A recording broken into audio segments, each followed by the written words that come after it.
Salah satu kunci dalam beribadah adalah kehusyukan. Terasanya kemesraan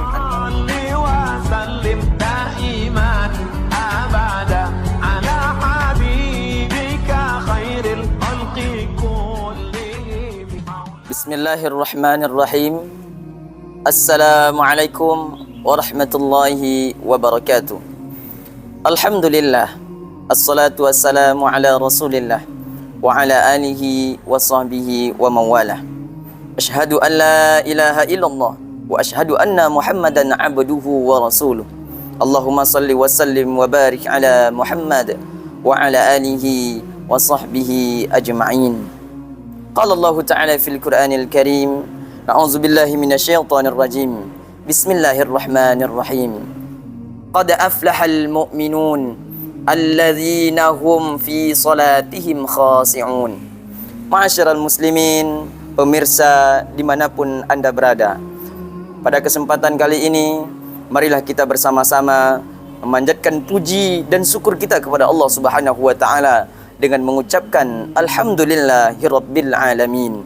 Tiada nikmat yang ada di dalam diri kita ini melainkan hanya pemberian dari Allah Subhanahu wa taala yang mesti dan harus kita syukuri dengan melafalkan alhamdulillahirabbil alamin.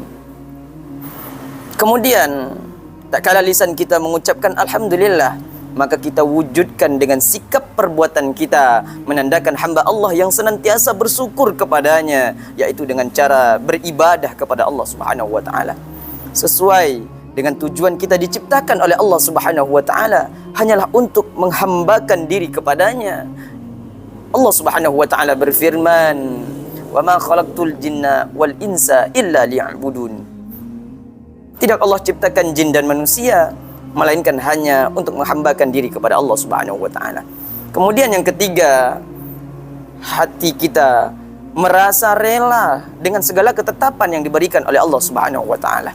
Tiga hal inilah yang mesti harus ada di dalam diri kita. Lisan kita mengucapkan alhamdulillah, kemudian sikap perbuatan kita menunjukkan hamba Allah yang bersyukur, kemudian hati kita merasa menerima dengan segala ketetapan yang Allah berikan kepada kita. Berselawat kita kepada Nabi Muhammad sallallahu alaihi wasallam. Allahumma salli ala Muhammad wa ala ali Muhammad. Besar harapan kita agar kita nantinya bersama barisan Nabi kita Muhammad sallallahu alaihi wasallam di yaumil akhir nanti. Amin amin ya rabbal alamin. Ma'asyiral muslimin, pemirsa dimanapun Anda berada, ada 7 hari dalam sepekan. Tatkala kita beramal dan beribadah di satu harinya, maka amal ibadah kita diperlipat gandakan oleh Allah Subhanahu wa taala. Itulah hari Jumat. Kemudian ada satu tempat, tatkala kita beramal dan beribadah di sana, maka amal ibadah kita diperlipat gandakan oleh Allah Subhanahu wa taala. Itulah tanah suci Mekah Al-Mukarramah. Kemudian ada satu bulan, tatkala kita beramal dan beribadah di bulan itu, maka amal ibadah kita diperlipat gandakan oleh Allah Subhanahu wa taala. Itulah bulan suci Ramadan yang hari ini telah menghampiri kita semua. Inilah nikmat Allah yang teramat sangat besar, fasilitas terbaik yang Allah titipkan kepada orang-orang yang beriman. Hari terbaik, tempat terbaik, kemudian ada bulan terbaik. Tak kala kita beramal dan beribadah, berfastabiqul khairat kita di dalamnya, maka amal kita diperlipat gandakan oleh Allah Subhanahu wa taala. Pemirsa jamaah Ramadan Berkah SDIT Insan Teladan dimanapun Anda berada, salah satu kunci dalam beribadah adalah kehusyukan. Khusyuk adalah menjadi sebuah kunci dalam beribadah kita. Bagaimana kiatnya agar kita menjadi hamba Allah yang senantiasa khusyuk melakukan ibadah kepadanya? Salah satu caranya, ibadah yang kita lakukan, anggaplah di dalam diri kita ini adalah ibadah terakhir kita menghadap Allah Subhanahu wa taala. Pemirsa dimanapun Anda berada, ada analogi sederhana yang ingin kami sampaikan. Perhatikan baik-baik. Sebuah pasangan suami istri mempunyai tugas dan tanggung jawab masing-masing. Renungkan di dalam diri kita. Sang istri setiap hari mencucikan pakaian suaminya, menyetrikakan, menyiapkan sarapan dan makannya, kemudian menjaga anak-anaknya. Itu dilakukan secara rutinitas. Tetapi perhatikan bapak-bapak, tak kala rutinitas itu selalu dia ulang-ulang, namun ternyata bayangkan di dalam diri kita ada laki-laki lain di dalam dirinya. Apa maksudnya logika sederhana ini? Rutinitas itu adalah sebuah ibadah yang kita lakukan. Tak kala kita melaksanakan ibadah kepada Allah Subhanahu wa taala, tak sedikit di antara diri kita menghadap kepada Allah Subhanahu wa taala. Di antaranya seperti kita melaksanakan ibadah salat, Allahu Akbar.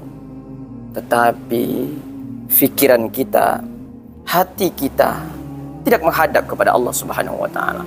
Bagaimana besarnya amarah Allah kiranya kepada hambanya yang tidak khusyuk.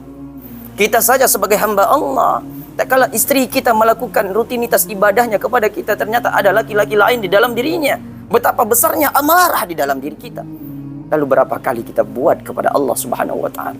Di dalam salat kita sering kita mengingat hal-hal duniawi. Jarang sekali barangkali kita khusyuk.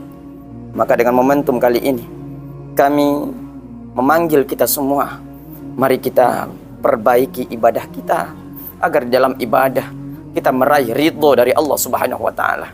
Apalagi di bulan suci Ramadan ini, amal ibadah kita diperlipatkan oleh Allah Subhanahu wa taala. Segala amal-amal yang sunnah kita lakukan, maka ini akan menjadi amalan berlipat ganda yang akan Allah berikan kepada kita. Ma'asyiral muslimin yang dirahmati oleh Allah Subhanahu wa taala, dengan momentum yang cukup singkat ini, izinkanlah kami mengetuk hati kita semua agar kembali kita beribadah dengan khusyuk. Menjalankan ibadah kita adalah ibadah terakhir, karena tidak ada jaminan di dalam diri kita akan sampai hidup di hari sore nantinya, di malam hari nantinya, di pagi hari nantinya. Tidak ada yang bisa memberi garansi, melainkan hanya bisa kita mempersiapkan diri kita beribadah, melakukan ibadah terbaik di hadapan Allah Subhanahu wa taala. Kalau Allah ingin memanggil kita karena kita telah melakukan ibadah terbaik, mudah-mudahan Allah panggil kita dalam keadaan beriman dan bertakwa kepada Allah Subhanahu wa taala. Kira inilah ceramah singkat yang bisa kami sampaikan. Mudah-mudahan bermanfaat bagi kita semua. Benar datang dari Allah Subhanahu wa taala, khilaf dan salah kepada Allah kami memohon ampun. Selamat menunaikan ibadah puasa. Insan teladan, masa depan cemerlang. Wassalamualaikum warahmatullahi wabarakatuh.